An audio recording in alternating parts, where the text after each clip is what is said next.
Education Secretary Nadeem Tahawi joins us now this morning. Good morning to you, Minister. Thank you for joining us. We know we've got lots to talk to you about, but we wanted to start with Immie's reports, if that's OK, because obviously this is something that's hugely important in the world of education.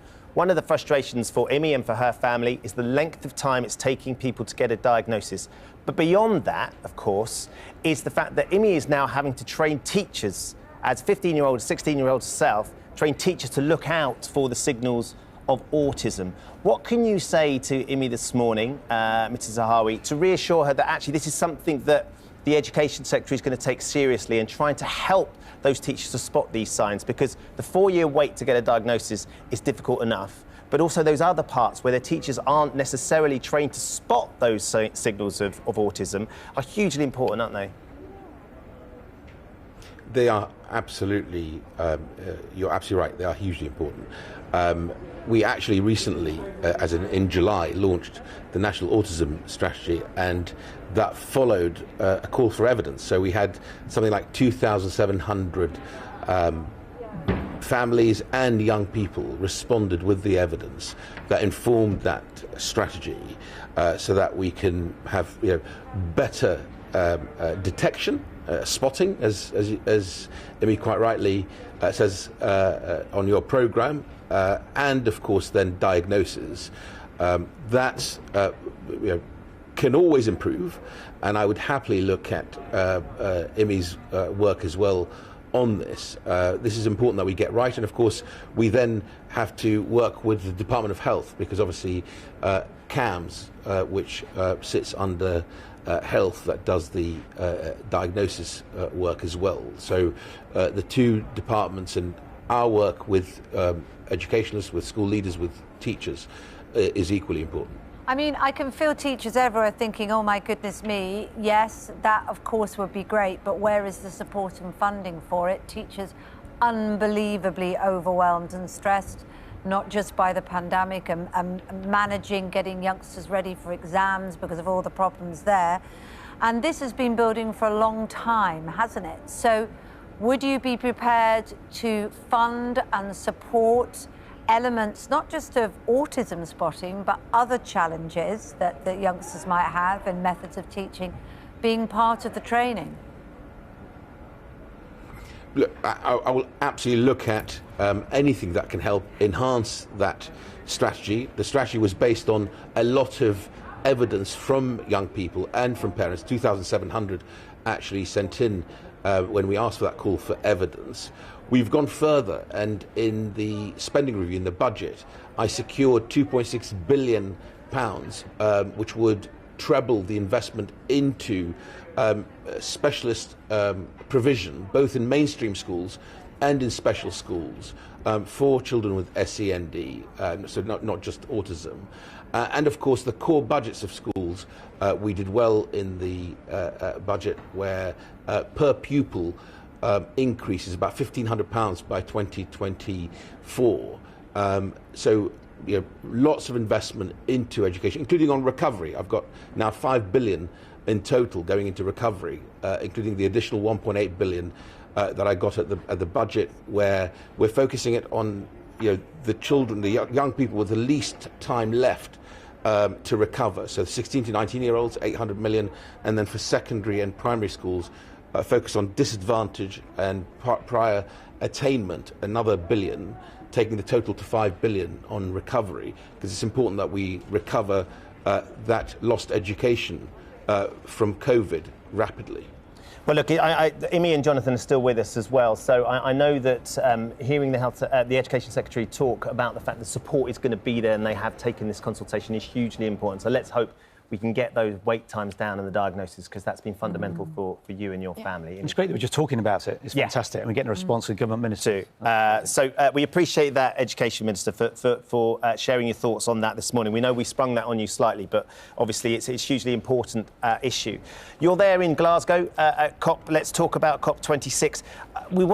And I know you're there to talk about young people and incentivising young people to understand and learn about what's going on with climate change. There's quite a worrying statistic, though, isn't there, that 57% of young people are being referred to child psychologists about their fear and anxiety building up about climate change. Climate change, as well as we want people to understand what's going on, it is causing real anxiety and worry for young people because they know that down the line, the future, it's their world that they're going to be living in and facing all these incredibly terrifying prospects if we don't sort things out now.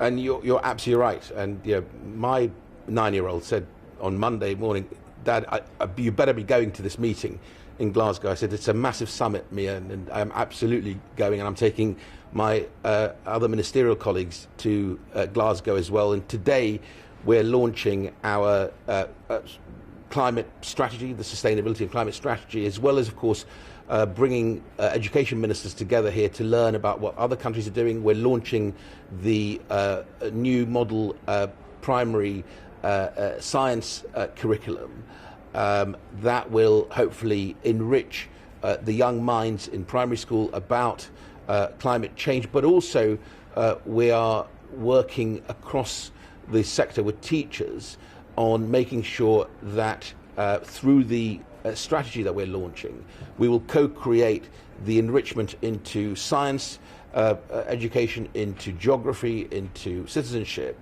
with the best quality evidence on climate change, working with teachers on that. Hope to launch that final part of the strategy in April of next year. And we're launching a Climate Leaders Awards for young people, which will bring the best of the things like the Duke of Edinburgh Awards, so that young people are recognised for their work, giving them real agency. I saw it at a brilliant school with the Prime Minister in Bristol, sadly on that fateful Friday when our colleague was murdered, so the trip got cut short in the afternoon, but we managed in the morning to visit a school and see some amazing work amongst that young people in that school. And the other really big thing, which I'm really excited about, is we're going to bring together basically nursery schools, colleges and universities have, the land they have is about the size of 2 cities of Birmingham. And so a national education park that will be virtual, that will teach children about geospatial mapping, that will teach them about biodiversity, so when they actually do work in their school, in the land that is available to them, they can upload it in almost real time. I'm urging technology companies to join us, so we have a national education park that is the size of 2 Birmingham cities. It sounds laudable, and we'll look with interest at how that develops. Of course, you're there at COP, trying to save the planet, along with many other people. We spoke to Kwasi Kwarteng, Business Minister, yesterday, who said that because he was at COP, he hadn't voted and he hadn't been able to take part in this whole reforming of the appeal process and how ministers are and MPs are investigated. Now, you did vote. You did observe the government whip and vote for it. It's not often I quote the Daily Star, I have to say, Naeem, but on the front page it says, well, we didn't see that U-turn coming, said nobody ever. What an extraordinary mess. Members of your own party saying we were forced to vote for something that even as we went through the door to vote, we knew that we didn't think was somehow right in our core.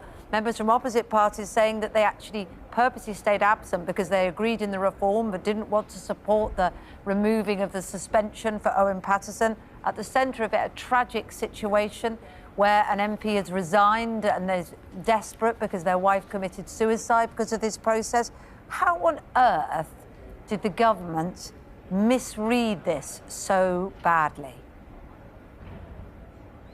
So, one, I take collective responsibility, and I think it's only right that when we reflected within 24 hours, and I agree with you that actually having a right of appeal is only fair and correct, and to enhance the process, the system by which we are held to account, all parliamentarians, is a good thing for our democracy. It I hope instills confidence, but the mistake was conflating it with a specific case of Owen Paterson.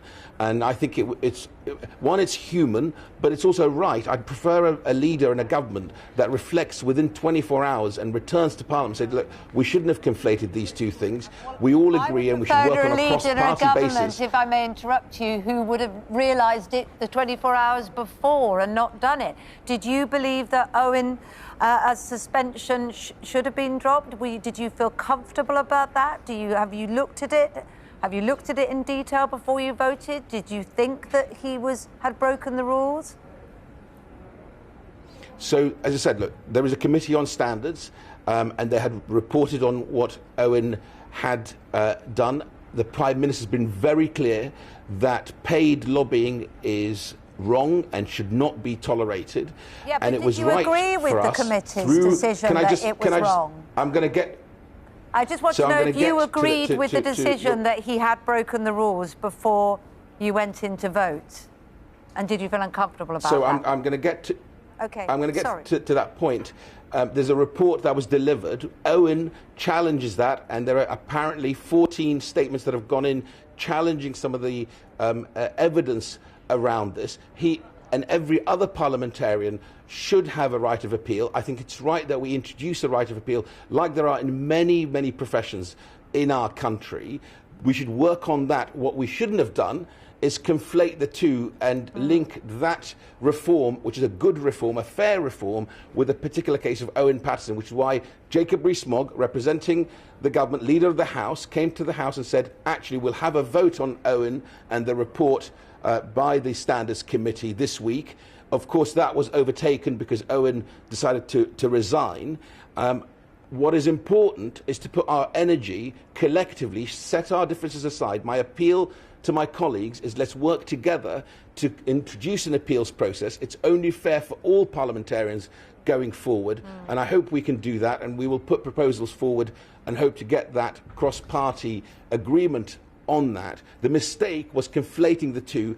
I still think it's right that the government reflected quickly within 24 hours and returned to Parliament very, very quickly. I would add one other thing, and I think you alluded to it a little bit there, in your opening remarks. There was a lot of emotion here because there's a family that's lost a mother and a husband that's lost a wife to suicide, and I think maybe part of that compassion caused some of this conflation. I think it's right that when we make a mistake, we come back and say, hands up, we made a mistake. Let's separate these two things out. Let's have a vote on the Owen Paterson standards report, and of course get the right of appeal in place, because that's the fairest thing to do and hopefully carries the confidence of the nation. OK. Well, look, for the sake of your son, who's 9 and was insisting that you got up to that big conference, hopefully we can put this all behind us. My daughter. Your daughter. Apologies. Your daughter that was saying that you needed to get up there and get involved in this conference. We can get back to what is important, which is COP26. Nadeem Zahawi, appreciate your time this morning. Thanks for joining us.